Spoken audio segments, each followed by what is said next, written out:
Hello and welcome to the latest Altus Team House update.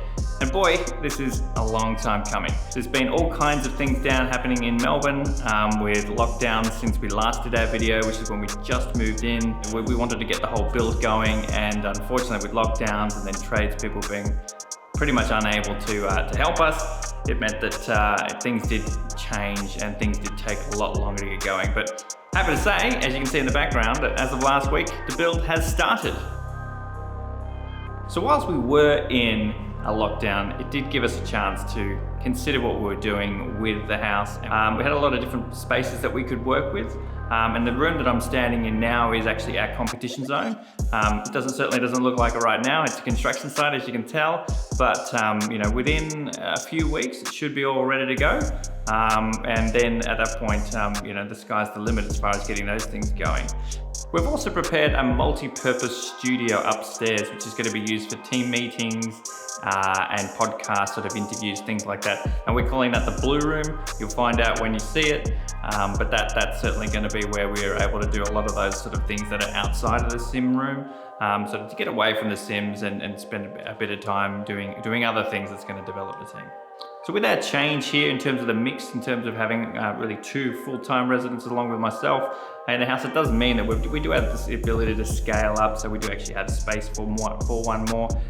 We're really, really excited to finally get this show on the road. I don't think anybody could be more probably frustrated than what all of us, particularly Bo and myself, who have been here really since the start.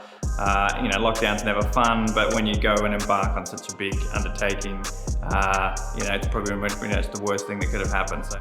So from a design perspective, what we decided to do with the professional sim zone or competition zone is to decide to have two separate raised platforms. So one on the left-hand side and one on the right-hand side. So you basically will walk through double doors, have either sim on the left and two on the right. And basically within those raised platforms, we're going to contain all of our cabling, all of our odds and sods, so that way it's just nice and tidy. And then you can just go into your sim and then jump on and get racing.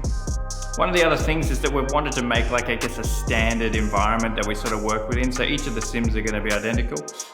They'll be identical in terms of the rig, the wheelbase, the pedals. They'll all be supplied with virtual racing school equipment. And then in the case of, say, the seats, they're all going to be using RaceTech gaming seats, which you'll see soon. And do keep your eyes out on those. There's some pretty cool stuff coming out from RaceTech in regards to simulation. Further to that, Logitech, amazing sponsors, and just really come to the party in terms of being able to help us, really fit out this place in the most professional way possible. We've got blue microphones, blue compass mic stand, so everyone will be able to hear us nice and clearly. Also with our Astro A40 headsets that we're all going to be racing with. Logitech keyboards and mouse as well, naturally. And so yeah, again, this sort of just gives us that sort of standard environment that you can sort of jump from sim to sim, and everything should be pretty well the same as what you'd expect. But yeah, definitely stay tuned on those socials just to catch up with all the latest info. It would really help us a lot if you can like this video and also subscribe. And if you've got any questions about it, just leave a comment down below and we're more than happy to answer those.